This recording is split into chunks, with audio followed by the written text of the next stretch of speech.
What's up, guys? Tarun here in my beautiful TV studios, which also resembles my apartment. But today, I thought I'd talk about, chasing fame in Hollywood, because, man, that's what people do here. And I used to be really bitter about this, being really transparent, and now I'm okay because I feel like this is what I've concluded. Hollywood is its own separate bubble. Like, everything that happens here in La La Land doesn't apply to everything else wherever you're from. Whether you're from India, New Hampshire, Australia, like LA operates on its own rules. So I see a lot of artists come here and they get really frustrated. I mean, I'm projecting because I see it really frustrated. Like, I used to think, to be a great stand-up comedian, you have to have, great jokes and a great act and be working every night. And then you'd see like this 26-year-old YouTuber or like Instagram influencer come in and just like sell out a comedy club. And you're like, man, how come they're booking this girl over me? And I think that applies to all artistic professions, because I've talked to actors and they're like, dude, I've been training everywhere. And they hired this YouTuber for this pilot. Or like I was with a stunt driver recently, with a professional stunt driver, and she was telling me that, she was competing against this influencer stunt driver who's some cute girl who doesn't even drive well, who's, a stunt driver, and she was getting work. I mean, you're putting lives in jeopardy, right? But because it's an influencer, because they have eyeballs in them, they get work and they make money. And you know what? Here's my conclusion. There's nothing wrong with that. There's zero wrong with that, because this is Hollywood and it's show business. This is a business where people are trying to make money. For example, I was at the Hollywood Improv yesterday night. Great show. Was not booked at the Improv. I'm not in any of these clubs. Like, I refuse to hang out and waste my time with these clubs, kissing up to these bookers, blah, blah, blah. That's my own personal shit. But I was booked through an independent producer, and on the show was Eliza Schlesinger, who's a big comedian. She's had 5 Netflix specials, and I really respect the fact that she has, she's like 36 or something, and she's accomplished so much. Power to her. She must have brought over 100 people to that comedy club. You know how many people I brought? I brought 6. 6 people. 6, like 3 from Riverside, like 3 from LA. Because I'm not famous, and I know that. I don't have the drawing power. And I feel like fame equals money. And the reason why she's booked there is because she makes money for the club. And that's for anything. There's a reason why people book influencers, YouTubers on TV shows, because people know who they are. And they're hoping, well, maybe someone will tune in because this person has some name recognition versus some Joe Schmo who's a great actor, but nobody knows who they are. So we're playing in this ambiguous world where we have to scrape and claw to be known. Like, fame has power here. Like Joe Rogan, probably one of the most, if you don't know who Joe Rogan is, you're living in a cave. This guy's the most probably famous comedian. Is he the best comedian? Probably not, but he is great at what he does, which is podcasting, expressing his thoughts, and he's just very pervasive. He's everywhere. Like, you put in your phone, he's there. Boom. In fact, I was watching a motivational video. With Joe Rogan, talking about, oh, you're the star of your own movie. I go to a comedy club. He's standing right in front of me. Because, this is so weird living in Los Angeles, seeing people in, in my depth of field. It was just surreal. My point to this is that Joe Rogan did a great thing because he built up that podcast, and that fame recognition gives him credibility, gives him sponsors, and that opens up doors to other things that you can do. For a while, I was really pushing the reality TV front, and I was trying to get on the reality show, and it almost happened, actually. There's some guys who were making some Bravo show, want to make a show about Indians. So I really wanted to do it, not because I dreamed about being a reality star, but I was like, well, maybe that fame recognition, I can use that as a foundation so I can do my other projects, write books, my comedy, produce other people's projects. So I totally understand the game of it and how complicated it is, and I don't think there's anything wrong with it. On that note, I'm playing around with this thing called Stoicism, which, well, I'm not playing around with it. It's been around for, for decades. It's thousands of years old. Like, if you're into like Roman philosophy, like Seneca and I think Marcus Aurelius, a bunch of guys. What do I think? Who else? Socrates, maybe? I don't know. So Stoicism is basically doing something but being detached from the outcome, right? So you're kind of practicing it and you're just in it for the journey of it.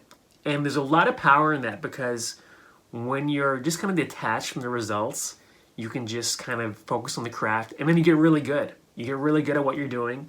And then next thing you know, people are like, dude, who is this guy?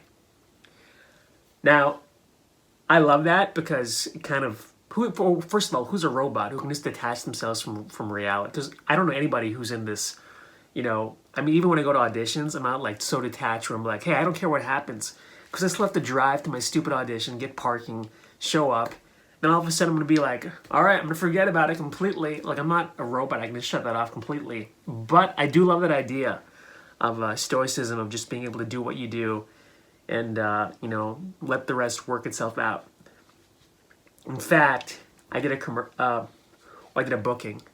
And the booking I did, I can't talk about it too much, but the booking I did for the whole 2 weeks, I did not care about anything. I just showed up to all my auditions. I didn't complain. I had my headphones on. In fact, this one audition, there was like 1,000 people there, and I put on my headphones, and I just blocked out everything. I ended up booking it. And I told my friend, dude, I think it's because I just didn't care. I didn't care about anything. And I'm trying to approach BobbyCon and everything I do in my life, my books, everything, where I'm like, relationships even, like, I don't care. Like, it's not important to me anymore. Let me just be great at what I'm doing, and everything else will happen. I'm trying to apply that with girls as well. This may or may not work, where I don't chase girls. I don't chase money. The only thing I do chase is my coffee and my jiu-jitsu stuff. Like, I feel like those are two things which are really important to me, and my comedy. But I don't chase comedy bookers. I'm not hanging out like, oh, can you please watch my shit? Maybe that's wrong. Maybe I'm completely wrong here. But for me, it keeps me sane, and there's just more of a balance if I can just, take 2 steps back. This also worked when I was applying to school, because, when I was applying to schools, like, I was so dead set. I was like, oh, I'm going to go to an Ivy League school. Guys, you know how many Ivy League schools I got into? Zero. I got into 0 Ivy League schools. And I was like, screw it. I'm just going to let things work out the way it is. And I went to a decent school and just played it out. I played it out, and, I feel like even my job stuff, when I was applying for jobs, I was like, all right, I got to get this job, this job, this job. Never happened. I got great jobs, decent jobs, but like when you're just like so attached to like how life should be, and I gotta get this to be happy, man, it never works out. In fact, look at this thing right here. I had this production company, Raising Daisy, years ago. I thought that was it. I was like, oh my God, I'm gonna make this into the biggest production company in the world, right? I was like a 26-year-old kid. I knew nothing about running anything, and it didn't work out. So be it. That's okay. Like, those results, shit happens. You're not gonna always get what you want, and sometimes not getting what you want leads you somewhere else in life. So I don't know. I'm just saying, sometimes you have to be able to let go of things and just be okay. But circling back, fame, if the fame does come, dude, I'm gonna jump on that 100%. In fact, the BobbyCon stuff, I still get shit on my comedians for doing that. They're like, dude, this guy's doing some hacky Indian shit on stage. I was performing once, and I was killing the show. and I had a great set. The guy after me was so pissed off. I was doing a character. He goes, "Man, we're doing Indian blackface," right? That's what he said. I laughed. I thought it was hysterical, first of all. But I appreciated that he said that because I knew I was bugging him. The fact that I was inside his head meant I'm doing something right. And I doubled down after that. I was like, I'm going to do more jokes, do more stage time. I want people to hate me. I want people, just as many people like me. I think it's okay having people not like me. That's part of fame. It's part of recognition. I mean, I've dealt with that every time I've hit like a high point recognition-wise, whether it's a web series, whatever. I get tons of hate mail, people saying, "Oh, Tarun, you're gay, da-da-da-da-da." I love it. Bring it on. It's great. It means that I'm actually reaching out there. I'm putting myself out there in other people's worlds that I wouldn't normally be in. So it's a good thing. Fame is a great thing. It's powerful. In fact, I still see when I go to these comedy clubs, like I was doing a comedy club at the Haha, and I saw, I think Jamie Kennedy. Remember the guy Jamie Kennedy walk in? He was in that show X. I don't know. He had some prank show. He was pretty big for like 10 years ago. He walks in there. People were ecstatic to see him. And I think he's doing really well. Like, I think he's like part of the Tremors movies. He's like 49. He does not care at all. And I was like, dude, this guy is living his best life. Walks in there, does his set. People are excited to see him because he's still kind of a name. And he probably cashed in on that. And I get why people, when they get hot, you see them everywhere. They're on billboards, books.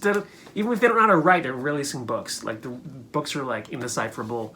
They're in TV shows because they're trying to cash in on their moment. Because every year changes. Can you think of one TV star from 10 years ago? It changes. These TV shows are off the air, and you're back at zero again. So when you do catch a spark, you got to cash in fast. Look, all I'm saying is no judgment. No judgment. If you're in the arts, or maybe you just have a normal job, and someone else is skyrocketing ahead of you, hey, let them deal with that. That's their journey. You're on your own journey. I'm on my journey. I mean, look, I'm talking to a phone on Monday. I mean, I got better things I can be doing right now.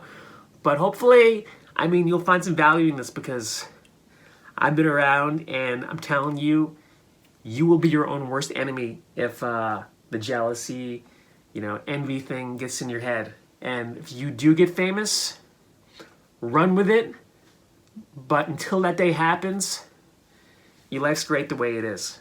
That's it. Have a great week. See you guys soon. Bye.